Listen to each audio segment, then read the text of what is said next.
Emiko's perspective. No, no, no, no, no, I sloshed tipsily. Plasma blades were so easy to reverse engineer, we'd done it before breakfast. It's just a length of metal with a miniature fusion core attached, and a shaped containment field to keep it from vaporizing itself. Containment fields were some of the first tech we were able to replicate post-contact. I had ordered my sword before I even finished officer training. It was translators. I would have given my left tit to be able to communicate with the opposite side, or take troops into my unit with whom I didn't share a language. That and FTL comms. Phoning home for orders and to relay intel would have been also convenient. The gracile Toshrani woman smiles curiously, just as inebriated, and asks, I don't want to be tactless, but what was wrong with the mountains of translators you presumably could have foraged after any battle? Here, Fran murmurs, they weren't designed with the thought that they'd ever be used by deaf welders. Not seeming sure whether to address her girlfriend or me, and so addressing the floor. I beam at her. Exactly, girl. Terran neurons are very distinct from those of any garden-ward species. Terran languages are mindful of nuance and idiom. We tried scavenging them early in the war. They were worse than useless. And because they required a level of technological development that we just couldn't replicate, we had to fight the whole war without them. A light smile adorns the corners of her mouth for the implied praise, well done for knowing that, which I just gave her. The only evidence of the absurd amount of alcohol she's put away is a slight flush touching her cheeks. In one direction, she is a big woman, in many ways. Not that ample chest of hers will be any help, alcohol not being lipid-soluble. But in the other direction, the Neanderthals have markedly lower tolerance per unit of body weight than sapiens, and she has had a lot. It's impressive that she still seems so sober. Hey, Emiko? Interjects Zon excitedly, as if she's just thought of something. Yes, Zon? I answer, an eyebrow raised in amusement. You've still got it, right? I'm sorry. Got what? The sword, obviously, she answers, rolling her eyes, an exasperated smirk twisting her mouth. Oh, my service saber? I do still have it. You want to see it? Zon nods eagerly, and even Fran looks mildly curious. All right, I shrug, as I get up and make for my wardrobe. It's not a plasma weapon anymore, don't be disappointed. I pull out a 140cm box, laying on its side, which I then bring back to the table we're sat around. I set the box on the table and bring my hand to its left side, sliding off the lid to the right. I reach inside and pull out my pride and joy. This is my sword, Yukikaze. Using my thumb, I push the tsuba until the seal that the habaki maintains with the matte white sheath is released, exposing the glossy, black, waltz-pattern blade. Zon's mouth falls agape. Her eyes go wide and an expression crosses Fran's face that, on anyone else, I would call mild surprise. On her, however, it looks like astonishment. No fucking way! For real? Shouts the Tashwan. I smile with a hint of smugness and answer, yes. It's one of only a few tens of thousands ever made with a durasteel blade. Afterward, they figured out that, as they cut with heat and not their edge, durasteel isn't the best material for them, not to mention it would have been prohibitively expensive to manufacture as many as we needed out of durasteel. The very sensible decision was made to switch to a far more cost-effective alloy for plasma blades. As a side effect, I ended up with an extremely stylish katana, probably worth more than a medium-sized house for the combination of its rareness and the value of durasteel it contains. I couldn't be more jealous. That has got to be the coolest object I've ever seen, praises Zon. I bet you kick so much ass with that, baby. I chuckle. I merely use it for melting through the plating on armored vehicles and fortress walls. You say that like you think that sounds less badass, she roars mirthfully. Then another thought seems to occur to her, as she stares at my fruit bowl. Emiko, do you reckon if I throw a peach at you, you can slice it in half? I laugh. A peach? You would find that impressive, would you? Seem to pick up on the fact that I consider what she just asked to be both amusing and a mild affront to my skill.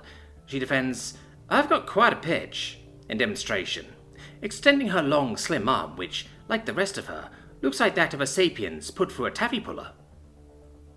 I purse my lips, mirthfully, wave my hand, placatorily, and say, no doubt, but give me a minute and I'll give you a much better exhibition than fruit slicing. Her left eyebrow flashes upwards. All right. I'm intrigued. She smiles. Show us. I grin and take out my holopad. I open up the app I use to shop for nanoforge schematics and begin searching for what I need for this demonstration. It must have cost a fortune for Tequal to make private nanoforges standard issue on this ship. There. A little pricey for what it is, but it's not as if I can't afford it. Plus, you can't put a price on spectacle. I tap to purchase it, and immediately send it to the forge which hums to life.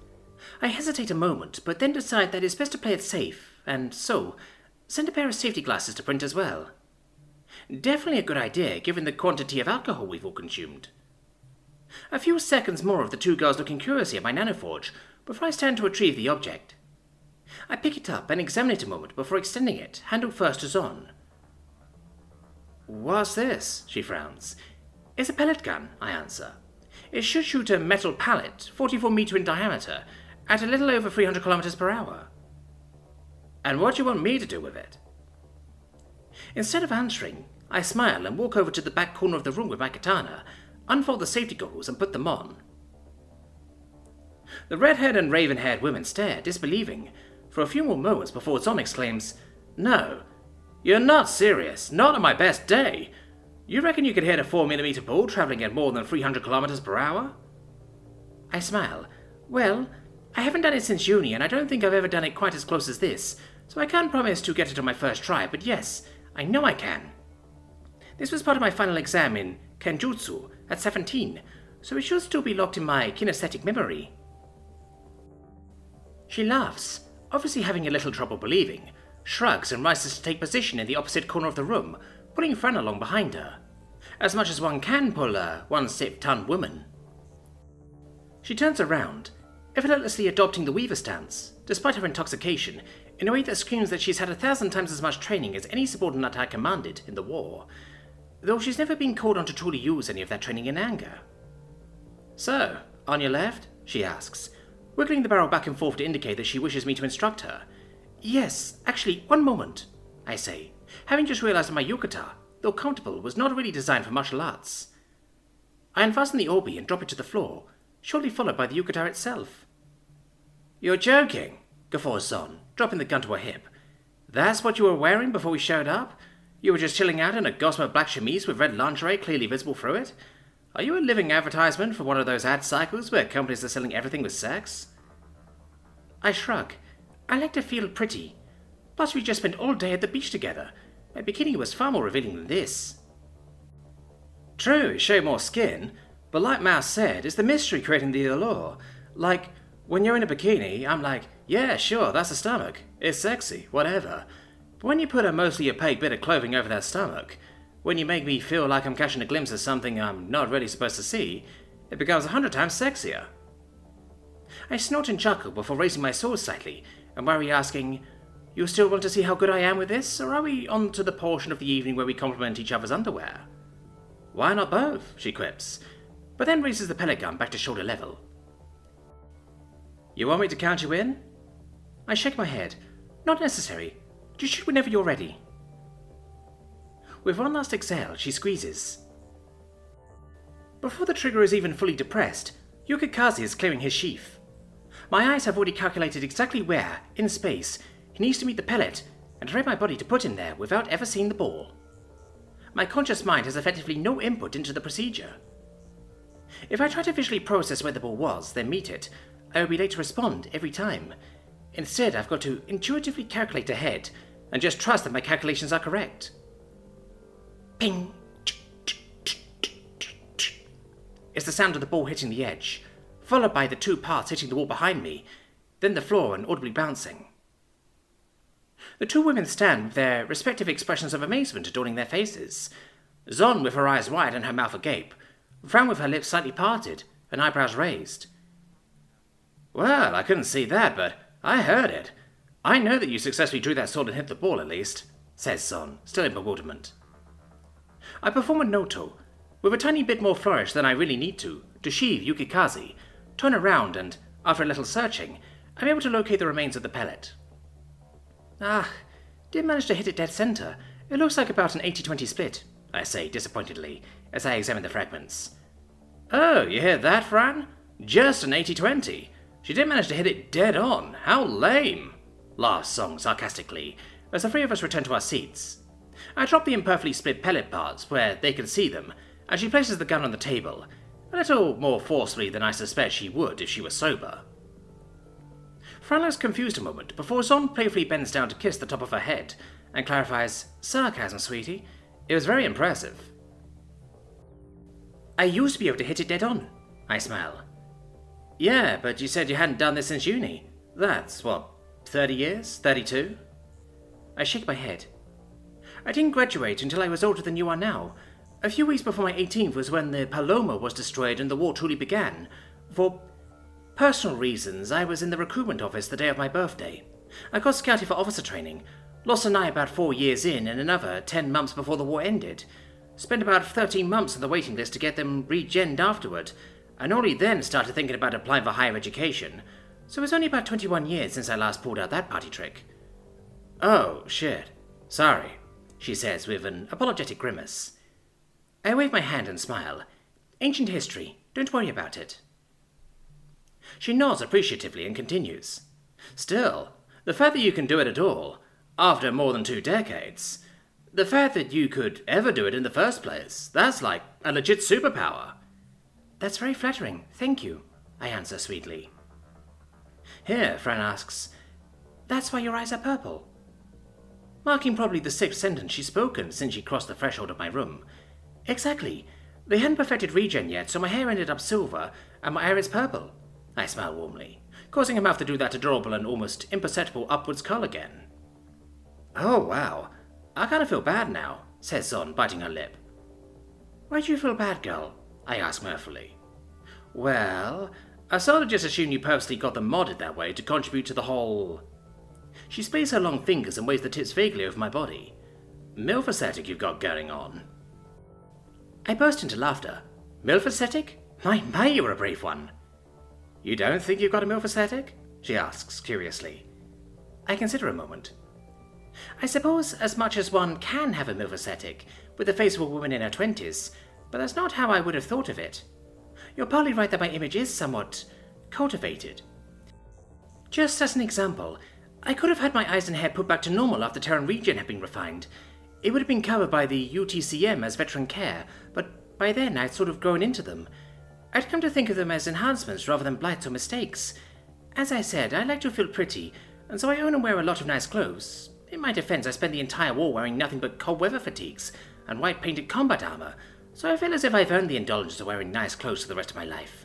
This MILF aesthetic is also a useful persona to adopt with garden modders, I find.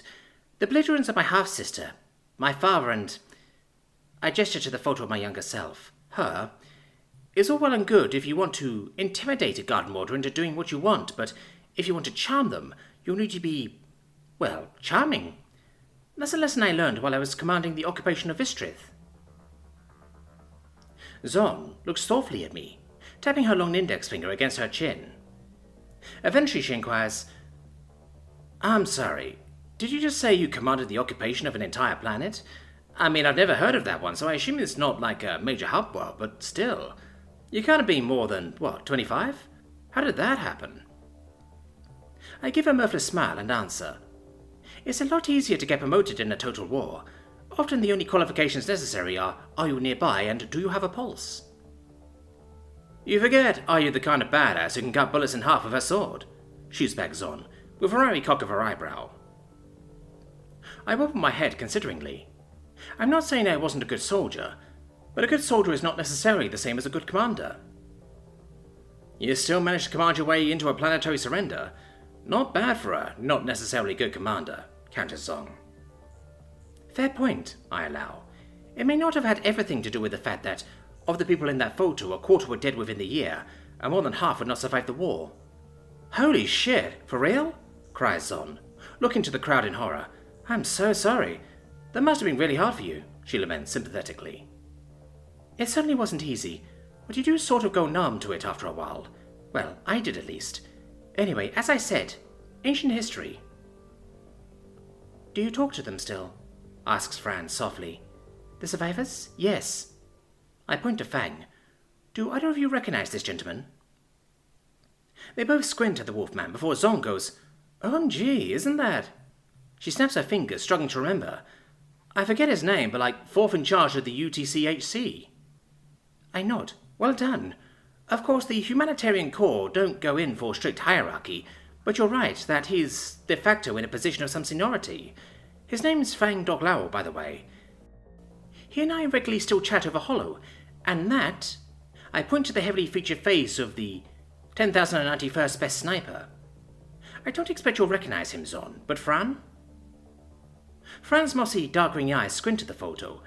"That's from Hush Rivers," she says in a low voice. He's one of the Neanderthals community's representative to the Kurultai on Yaga Dalal, my home." I nod enthusiastically. "Yes, he is. He and I had a fling after the war. It was actually here, as it happens, on Neonesia. After we were finally withdrawn from Vistarith, we were housed in a compound next to the military hospital here. We were both waiting for them to crack Terran regen. He was waiting for his tongue, I was waiting for my eyes. We spent a ton of time together because I needed a set of seeing eyes until I got my temporary cybernetics, and he needed someone to translate his words for anyone who didn't know Morse. Things naturally progressed. We ended things after we got our respective body parts back, and it became apparent that our plans for the future were not compatible with each other's. But it wasn't an amicable separation. Like with Doc, I still talk to him regularly." Zon smirks. "You're sure you've never ordered him to keep you warm on what, judging by your uniforms, must have been some very cold nights on campaign?" I return the smirk. "You're damn right I was tempted to grab a hold of him while we were still active duty, especially on those most hopeless days where it felt like the war was just not winnable, but I mean, quite apart from the ethics issue of a superior engaging in a relationship with her subordinate, there was just the pragmatic issue of it being a distraction and compromising both of our fitness for duty. It was only after we were discharged that we were really free to have that kind of relationship." "You're saying it wasn't distracting to have someone under your command who you were so attracted to?" queries Zoom with a cocked eyebrow. "Oh, hell no. I'm only saying it was less distracting than if I'd acted on it." She shrugs. "Sounds like you were denying yourself for no reason, in my opinion." "You're entitled to your opinion," I say, letting just the slightest hint of edge into my voice. "Now, how about a subject change?" The tall woman sprays her disproportionately lengthy fingers, raises both eyebrows, twists her mouth, and gives a slight nod, indicating that she's willing to drop it. There's a moment of silence before the deep voice of the stout, taciturn Neanderthal asks, "I want to be clear. I'm not unhappy to be here, but why do you need a bodyguard, Mistress Miyazaki?" I give a tiny sigh, resigned that I'll never get this woman to just call me Emiko, then answer, "That's actually an ODR regulation I helped to draft. Garden welders, for all their many wonderful plus points, are as a rule absolutely terrible at assessing risk, so we thought it was a good idea for those with the significant job of assessing the viability of species to join the GU to have some protection from a death welder who's trained in threat assessment and neutralization. The fact that I'm not a garden welder, and am in fact a death welder combat veteran, does not mean I get to break the rules I helped to write. Plus, party tricks aside," I smile at Fran, "I know which of the two of us I'd back in a fight. There's precisely no way I'd be a match for someone so physically powerful, with such deft combat skill, and, not to mention, gallantry. I saw the footage of you getting the Lancaster Prime Minister to safety during that assassination attempt on Nova Italia. I believe that arm of yours, in the Lancaster colours, was a thank you gift?" Here, Zon cuts in. "So that's how you could afford a triple thickness suit of Duracell. Why wouldn't you just tell me you got it as a thank you for heroics?" Fran looks down, abashedly, and murmurs, "Didn't want to brag." "It's not bragging to truthfully answer a question," laughs Zon. "When you refuse to tell me, I assume that you must have got it from the Younger Della Mafia or something." Fran's light tanned skin turns a vivid red. Putting my hand on her shoulder, my heart momentarily skipping a beat at the feel of the iron-hard flesh beneath my fingers, I smile apologetically. "I'm sorry I revealed something you'd have preferred to keep hidden, Fran. But your girlfriend is also right that it doesn't make you a bragger to own your accomplishments." Face still bright red, she smiles at me, and my heart skips another beat.